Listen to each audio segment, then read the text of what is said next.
Delhi high court ने बुधवार को उस जनहित याचिका को सख्त शब्दों में खारिज कर दिया जिसमें मांग की गई थी कि भारतीय क्रिकेट कंट्रोल बोर्ड बीसीसीआई को भारतीय क्रिकेट टीम नाम के इस्तेमाल से रोका जाए।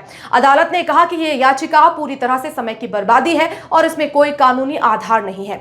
मुख्य न्यायाधीश देवेंद्र कुमार उपाध्याय और न्यायमूर्ति तुषार राव गेडेला की खंडपीठ ने याचिकाकर्ता और वकील दीपक सिंघल को फटकार लगाते हुए कहा कि क्रिकेट टीम न केवल भारत का प्रतिनिधित्व करती है बल्कि विश्व भर में देश का गौरव बढ़ाती है। क्या यह टीम भारत का प्रतिनिधित्व नहीं करती?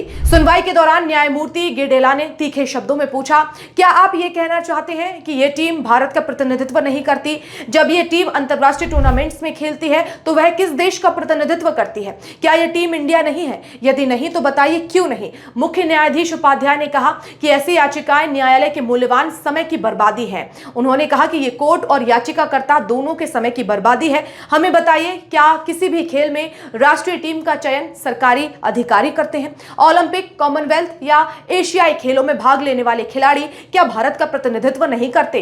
कोर्ट ने कहा कानून का कोई उल्लंघन नहीं हुआ है। पीठ ने स्पष्ट किया कि भारतीय क्रिकेट टीम द्वारा तिरंगे या राष्ट्रीय प्रतीकों का इस्तेमाल कानून के अनुरूप है। कोर्ट ने कहा यदि आप अपने घर पर तिरंगा फहराते हैं तो क्या यह कानून का उल्लंघन है? बिल्कुल नहीं। इसी तरह टीम इंडिया का तिरंगे का इस्तेमाल कोई अवैध कार्य नहीं है।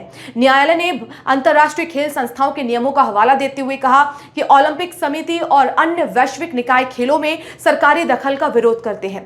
अदालत ने सवाल किया कि क्या आप आईओसी के नियमों से परिचित हैं? क्या आप जानते हैं कि हर बार जब सरकार ने खेलों में दखल किया आईओसी ने सख्त आपत्ति जताई? अदालत ने अंत में कहा कि बीसीसीआई एक स्वायत्त निकाय है जो अंतरराष्ट्रीय स्तर पर भारत का प्रतिनिधित्व करता है और टीम इंडिया का नाम या प्रतीक बदलने का कोई औचित्य नहीं बनता। इसके बाद अदालत ने याचिका को खारिज कर दिया।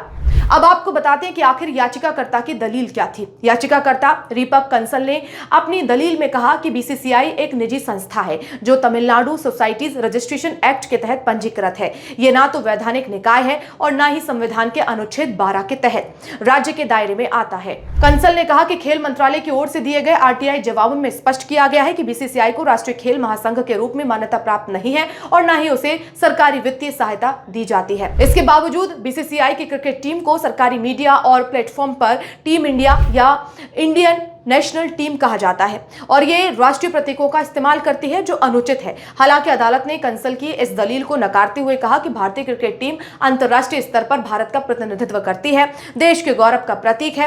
कोर्ट ने कहा टीम इंडिया केवल नाम नहीं बल्कि भारत की पहचान है। अंततः अदालत ने यह कहते हुए याचिका को खारिज कर दिया कि इस तरह की याचिकाएं ना तो सार्वजनिक हित में है, ना ही किसी कानूनी सिद्धांत पर आधारित।